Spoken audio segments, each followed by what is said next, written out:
सच्चे प्यार में मिली मौत। एक लड़की थी, वह बहुत ही खूबसूरत थी। जितनी वह सुंदर थी उतनी ही वह ईमानदार भी थी। वह लड़की दिल की बहुत ही अच्छी थी और वह 12वीं क्लास में पढ़ती थी। उसकी क्लास में एक लड़का था। वह मन ही मन उसे बहुत चाहता था। लड़का अक्सर उस लड़की के छोटे मोटे काम कर दिया करता था।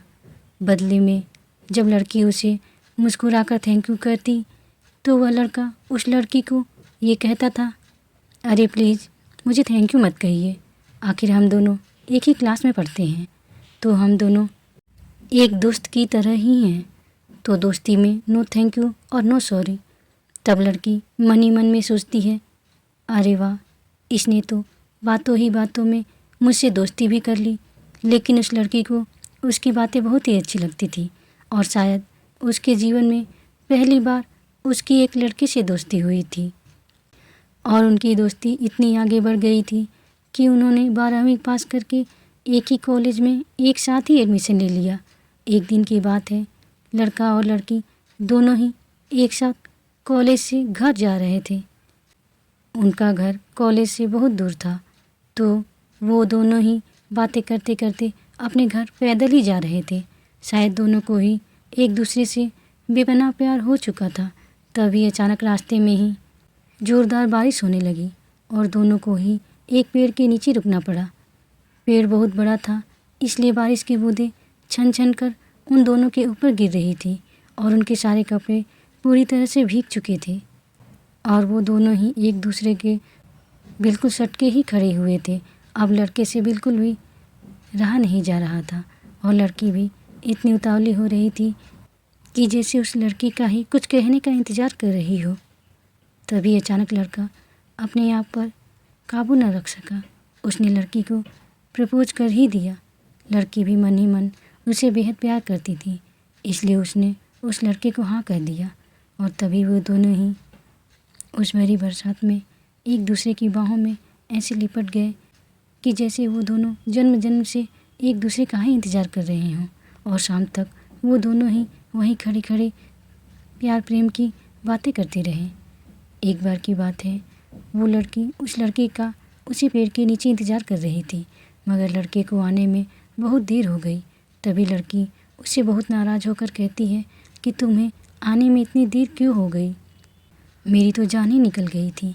यह सुनकर लड़का बोला कि मैं तुमसे दूर कहाँ गया था, मैं तो हमेशा तुम्हारे दिल में ही रहता हूँ। तुम्हें यकीन ना हो तो तुम अपने दिल से पूछ लो। लड़के की इस प्यारी सी बात को सुनकर लड़की अपना सारा गुस्सा भूल गई और वह दौड़कर लड़के की बाहों में लिपट गई। एक दिन दोनों ही उस पेड़ के नीचे बैठकर बातें कर रहे थे। लड़की पेड़ के सहारे बैठी हुई थी और लड़का उसकी गोद में सर रखकर लेटा हुआ था। तभी लड़की बोली कि जानू, अब तुम्हारी जुदाई मुझसे बर्दाश्त नहीं होती।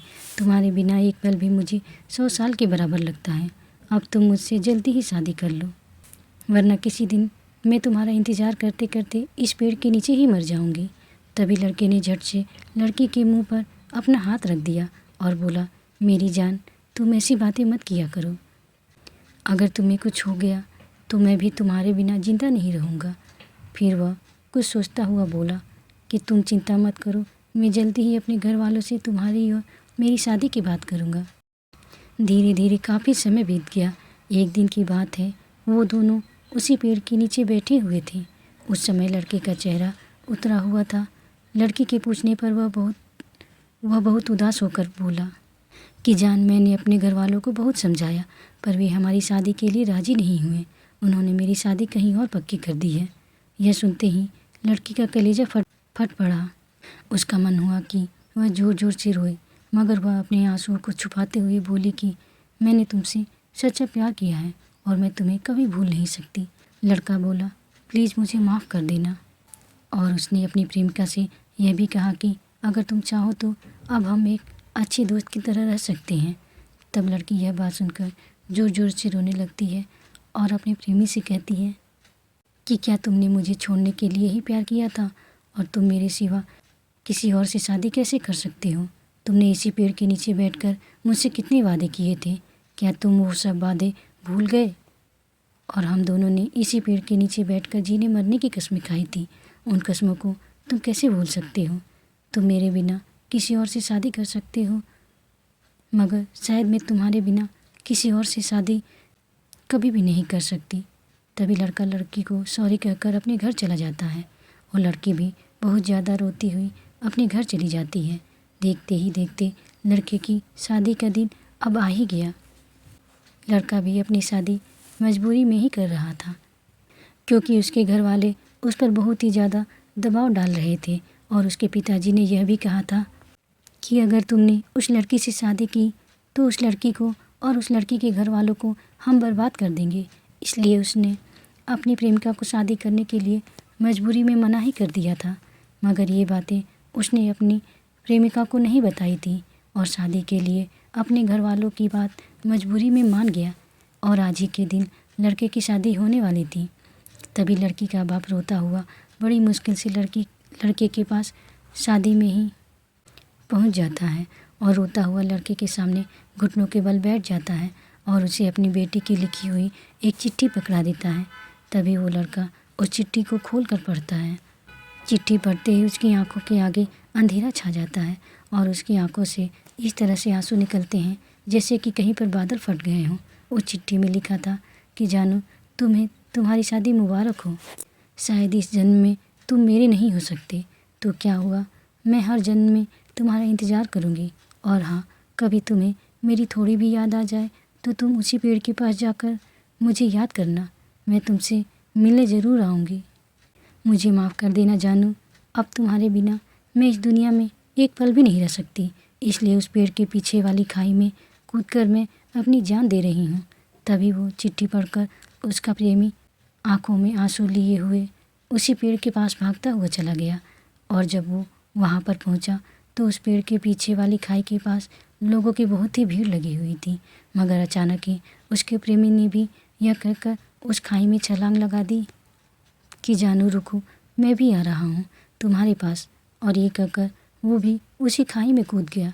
ये देखकर वहाँ खड़े सभी लोग हक्के बक्के रह गए। तभी लड़के और लड़की के माता पिता भी वहाँ पर पहुँच जाते हैं और लड़के के खाई में कूदने की खबर सुनते ही उसके घर वाले बहुत ज़्यादा रोते हैं और उन्हें बहुत ज़्यादा पछतावा होता है कि ये सब हमारी ही वजह से हुआ है। काश हम अपने बेटे की शादी उसकी प्रेमिका से ही करवा देते तो ऐसा कभी नहीं होता। ये कहते हुए वे सब बहुत ज़्यादा फूट फूट कर रोने लगते हैं। तो दोस्तों, प्यार तो सभी को एक न एक दिन होता ही है, फिर चाहे वो पुराने ही ज़माने के क्यों ना हो। लेकिन वो लोग भी अपने ही बच्चों का प्यार क्यों समझ नहीं पाते।